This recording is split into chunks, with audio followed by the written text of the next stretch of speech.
Дали е на поведок нова инсулинска криза во земјата и уште еден тежок период за болните од диабетес. Пациентите се жалат дека тешко успеваат да дојдат до потребниот лек, а веќе реагираа и од Сдруженијето за заштита и едукација на диабетичари БУФ. Во Македонија има 180.000 лица со диабетес. Тоа се 180.000 фамилии. Значи, проблемот е сериозен, инсулин нема. Конкретно јас бев завчера во инсулинска аптека, користам инсулин Новорапид и Левемир. Левемир нема инсулин, од Новорапидот ми ги скратија пенкалата. Проблемот настанува од тоа што нема добра дистрибуција. Зборам за последниве 4 години. Проблемот сега е уште по-алармантен и поише ескалира, затоа што претходно немаше одредени видови на инсулин, па ги менуваа, поготово по старите луѓе кои што имаат тип 2 им даваа било што, само колку да си има инсулин. Сега проблемот е многу поголем, затоа што нема, па да не 80% од видовите на инсулин ги нема. Сите здруженија на диабетичари веќе известно време од Агенцијата за лекови на Република Македонија бараат објаснување за проблемите со кои се соочуваат и вонредна контрола на инсулинот кој што се увезува во нашата земја. По долго време, директорот на агенцијата Роберт Бекировски се одзва.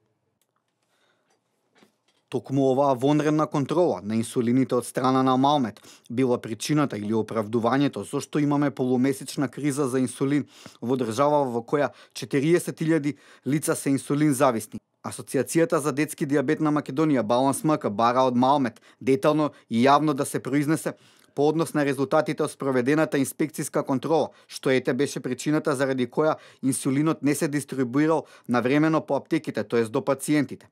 Прво, од каде се набавува инсулинот и дали Агенцијата за лекови гарантира за неговата безбедност и безбедноста на лицата со диабетис.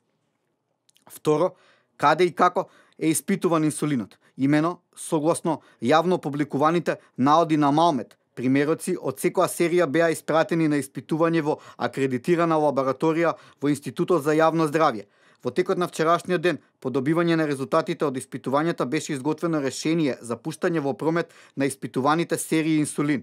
Телевизија Нова за овој проблем побара одговори од Министерството за здравство, а оттаму велат дека дистрибуцијата на лекот е во тек. Дистрибуцијата на инсулин е завршена во речиси сите реони на Македонија и заклучно со утрешниот ден дистрибуцијата ќе биде завршена и во последниот регион. Со ова, сите пациенти имаат можност да го подигнат потребниот инсулин. Најновите статистички податоци за бројот на заболените од диабетес се повеќе од алармантни. Имено дури 40.000 луѓе во земјава користат инсулинска терапија, меѓу кои 450 се деца. За контролирање на шеќерната болест е потребно секојдневно внесување на инсулин, а токму заради тоа, овие пациенти жестоко реагираат кога лекот не може да го најдат во аптеките и се приморани да лутаат.